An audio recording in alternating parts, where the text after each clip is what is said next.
అలాగే మనకొచ్చిన సీతారామం కానివ్వండి, కల్కి కానివ్వండి, మరి మా వైజయంతి మూవీస్ అధినేత అశ్విని దత్ గారు ఆయన ఎంతమందిని ఇంట్రడ్యూస్ చేశారో, టెక్నీషియన్స్ని, యాక్టర్స్ని, ఎన్ని సినిమాలు తీశారో వాటన్నిటికన్నా ఎక్కువగా ఎవరు మంచి టెక్నీషియన్ అవుతారు అని ఐడెంటిఫై చేయగలిగినటువంటి ఒక కళ్ళు, ఒక ఫోర్ సైట్ ఆయనకి ఉంది. సో వారిని మాట్లాడవలసిందిగా రిక్వెస్ట్ చేస్తున్నాము. సార్ మీ విష్. Okay okay.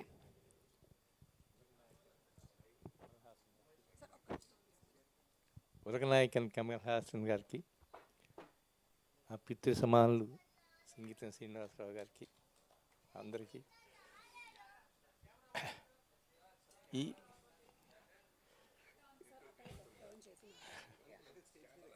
పర్లేదు నాన్న.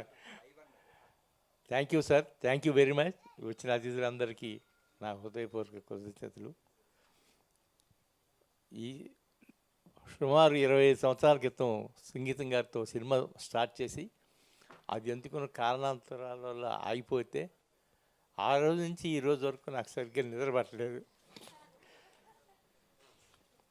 ఇప్పుడు నాగశ్విన్, స్వప్న, ప్రియాంక అందరూ కలిసి వచ్చి ఈ ప్రాజెక్ట్ చేస్తున్నప్పుడు నాకు నిజంగా గర్వంగా అనిపించింది. I'm thankful to you sir. Thank you, sir.